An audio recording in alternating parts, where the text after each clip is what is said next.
Okay, so I'm going to review, critique, and comment on Mr. Antinatalist's I don't believe in reincarnation. What I'm going to say is not advocating or promoting the idea of reincarnation. I'm not going to say that it is correct. The idea of reincarnation, as understood in Western cultures, is that there is a soul, a supernatural soul that goes from one life to the other. Whenever someone dies, that soul goes into another human or some other animal or whatever that is has just been conceived. Um, so what I'm going to say is not um, that. It's not soul migration. What I am going to talk about is what's known as generic subjective continuity, which is completely naturalistic and based on the idea that when we die, we cease to exist. So if brains are what is responsible for consciousness, then uh, generic subjective continuity is what will happen after death, because there would be no supernatural afterlife. The person that died would completely cease to exist. That particular consciousness would no longer be being done by that particular brain. Okay, so here I'm going to listen. I'll pause and comment as I go. Hey guys, I appreciate you commenting on my videos and relating to me, because I can tell that we've all been through pain and struggle in this life, and it fucking sucks. We shouldn't have been brought here against our will, but I appreciate all the comments of people relating to me. I appreciate it a lot. But this is not a video request. I wanted to talk about reincarnation. I thought about it by myself. And honestly, I don't believe in reincarnation. I think people believe in it because it's hard to understand what it's like to be dead and not exist. It must be like being asleep forever or years before you even existed, like the year 1900.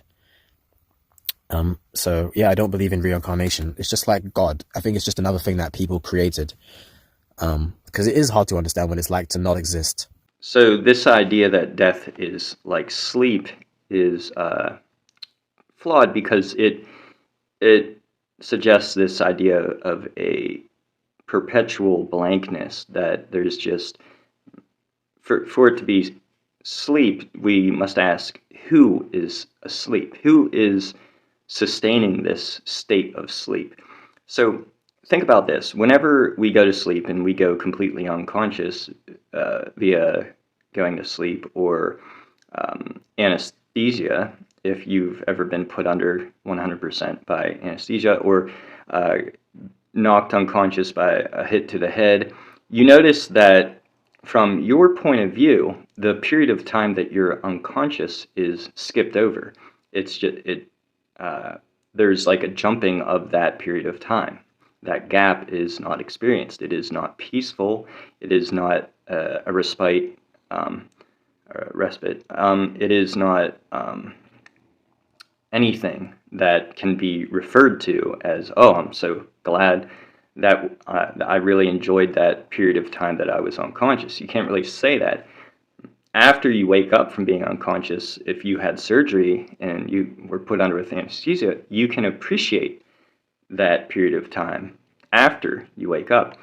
And you can look forward to not being conscious while you're going to get the surgery. So keep this in mind, that periods of unconsciousness are not experienced. They're just skipped over from your point of view. You go unconscious at 1 o'clock, and then you wake up at 2 o'clock, and the period in between was not a black void. It was not peaceful or anything. It was just, there was no consciousness, and so it was skipped over. And so unconsciousness is a sort of proverbial time machine that takes us to, it just skips over. So anyways, keep that in mind. Because it is hard to understand what it's like to not exist. Maybe because we're narcissistic, or we just can't imagine a time where we weren't in the world, where we didn't exist. But just think back. It's actually kind of easy to, like I was just saying, it's non-existence is the same as being unconscious. You don't experience that period. So what happened the last time you didn't exist? Well, we have to ask, what happened after the last time you didn't exist? You didn't exist, and you didn't experience, there was no peace, as Mr. Antinatalism suggests later in this video. He refers to non-existence as peaceful. It just wasn't experienced, but what came after that non-existence was conscious experience due to a brain doing conscious experience. So it was merely the coming into existence of a brain in an objective sense, just another brain, just a brain. You have to kind of remove your individual identity and just see a brain is what's responsible for the imposition of consciousness, instead of it being whatever your name is. Just see it as a brain starts doing consciousness. And so if there were peaceful oblivion before you were born, that peaceful oblivion was ended by the coming into existence of a brain. Just run-of-the-mill, everyday brain, just a brain with no name, just a brain. Just did, the consciousness ensued due to the existence of a brain. So if that's what's responsible for this conscious experience, you listening to this right now in your entire life, then had you not been born, had you never came to existence, well, we must ask, were other brains, did they come into existence and start doing consciousness? And yes, we know that had you not been born, yes, there were, at your time of birth, there were other brains born and other brains alive at that time that were doing consciousness. And so there was consciousness before you were born. You don't remember it because the particular brain that's currently listening to this audio right now didn't exist back then, and so doesn't have access to the past consciousness that other brains were doing. But we know, as he says in this video, we know for a fact that there was brains doing consciousness back then. So imagine after you die, if you completely do cease to exist, if that's what really happens. So we have to ask, will there be brains doing consciousness after the brain listening to this ceases to exist? And the answer is yes. We know that animals and human brains will come to exist, and so those brains will be doing consciousness. So it's the same thing over again. It's you don't exist, but then some other brain starts doing consciousness. So this brain that's listening to this will no longer exist and be one of the brains doing consciousness, but after that, there are going to be brains doing consciousness. And there will be nothing left of you to stop one of those consciousnesses from coming after your death, just as there was nothing of you to stop, you didn't exist to stop consciousness coming from coming after the last time you didn't exist. It was merely the birth of a brain that is what's responsible for this consciousness, the consciousness that's listening to this right now. So if that's all it takes, then after you die, it'll happen again, only with some other brain. It won't be you going into another brain. It's not going to be a continuation of the consciousness that's listening to this right now. It's just the fact that there will be conscious experience occurring after this conscious experience has ceased. So let's continue. Or think back to a year when you didn't exist, like 1900 or 1950 or 1969, right? When there was the moon landing, right? You didn't exist then. You couldn't see that shit on television then. So that's what it's like basically when you're dead. You just don't exist and there's no pain or pleasure. I mean, it sounds beautiful to me. That's what we were before we were born. And again, correct, you did not exist back then. And so you, as an individual, would not recall watching the moon landing. But again, we know that there was brains doing conscious experience back then. And so the conscious experience existed back then, not as a thing that exists, but there was brains doing conscious experience back then. And so there was experience back then. And there was nothing of you to impede conscious experience back then. And so just like another point I want to make is, just as a single consciousness, an individual consciousness came after the last time you didn't exist, the same is going to be true after you die and cease to exist.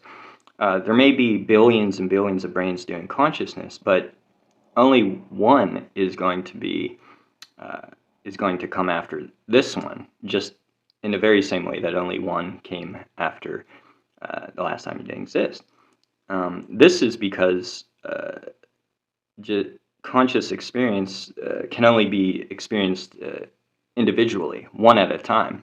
Like right now, there are billions of brains doing consciousness right now. Maybe you have some people in the room with you right now. You're not experiencing your consciousness and their consciousness simultaneously. It's just a one at a time thing. So the same thing will be true after you die, just as it is true right now for you. And so my point, what you can conclude from what I've been saying is, yes, there will be pain and pleasure after you die. And again, there was pain and pleasure before this particular consciousness that's listening to this existed. And so he makes it sound like he looks forward to some kind of perpetual peaceful state. How would that be unless he continued to exist after death? In order for him to, there would have to be an experiencer of that peace.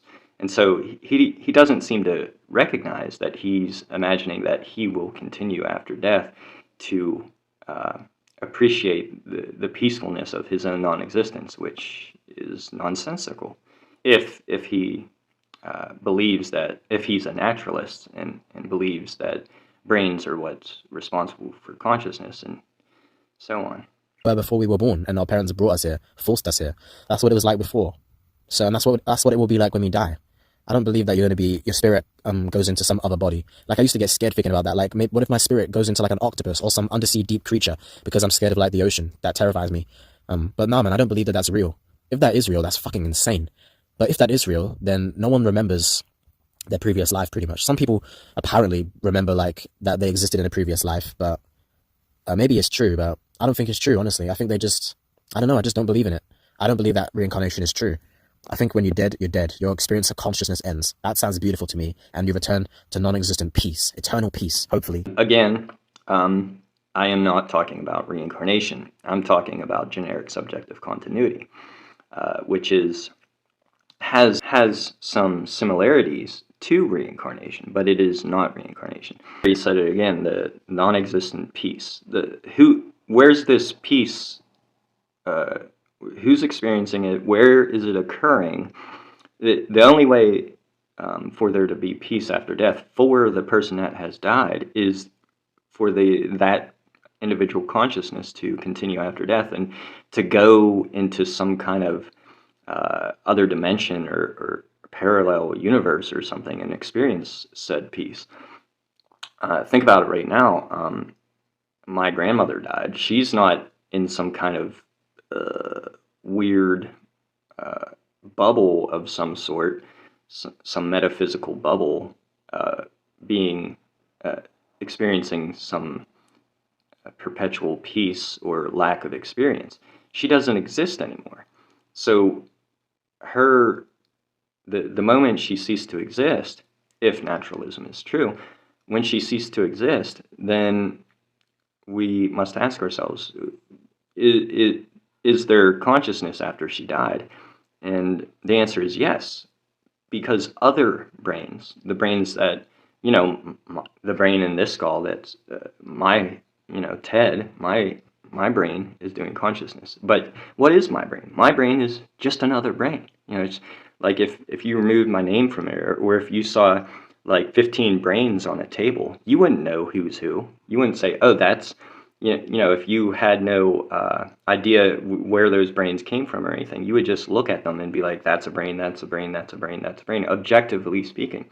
And so, yeah, there if naturalism is true, there cannot be an experience of ongoing peace after death. So there are some antinatalists that will criticize me and say, like, well, I won't exist anymore. And so I ask them, so you would be happy with another life coming after this one? And they either stop talking to me and block me, or they say, no, I don't want any life coming after this one. And I've taken polls on antinatalist groups on Facebook and asking, if you were not born you, would you have rather been born someone else? Just a hypothetical question. And the answer is always no. No life is better than a life, no matter the life. Would you have rather been born Elon Musk? The answer is no. They don't want any life. They want ongoing non-life, which, as I'm pointing out, is not an option, is not a possibility. It's going to be good when we die. It's not going to be good when we're alive, but as soon as we die and we're unconscious, boom, it's peace. You're free from life's problems and struggles and all the bullshit. So I don't know if I have much more to say, but that's why I don't believe in reincarnation. I think people believe in it because it's just hard to understand what it's like to be dead or not exist. I guess it's just an eternal peace, eternal slumber, eternal sleep. I mean, it's hard to imagine years when you didn't exist, but you know those years happened because your parents are obviously older than you. So, I mean, my parents were born in the 1960s, so the 60s obviously existed without me. That's what it will be like. You won't be missing out on anything because you won't exist, because you didn't exist. So, I don't believe in reincarnation. Yeah, there's that reaffirming of peace again. It's just, this I find is very common in an antinatalist community. And I will say that David Benatar has to believe in this idea of peacefulness after death and peacefulness had you not been born. Otherwise, his asymmetry argument has absolutely nothing to offer. And without something to offer, there's nothing to say. What is he selling his readers if he isn't saying there is this thing that is desirable if you had not been born? You know, what's he convincing people of if no appreciation of not existing is what he's selling? And so Benatar will deny this up and down, but his asymmetry argument requires it. It depends on it that there is a state of appreciation that protects the non-existent, as if there are currently an endless amount of people right now that don't exist that are currently being protected. You know, just like imagine right now you might be sitting in a room, but actually you're sitting in a room crowded full of thousands of people that are non-existent, and they're experiencing this. They're all like phantoms or ghosts that are like appreciating not existing. He'll deny that that's what he believes. He might not believe it the way I just said it, but again, his asymmetry argument depends on there to be some sort of perpetual state, unending state of peace had you not been born. And that's a fallacy. That's a mirage that Benatar is selling and that many antinatalists believe. It's a mirage, just like in a desert. You crawl to it and think, yes, peace at last, what I need, there it is. And then you get up to it and it's not there. You just keep crawling after that. Consciousness before this consciousness. You know, there's just brains doing consciousness. And so here's a little thought experiment. Imagine a universe that's completely devoid of all life.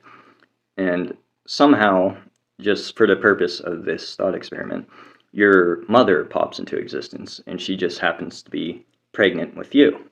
And so for 9 months, she exists in this thought experiment. And then you're born. And so your conscious experience ensues. But before you existed, there was conscious experience. It was just being done by the other brain that existed before, the brain that came from that body that existed before it.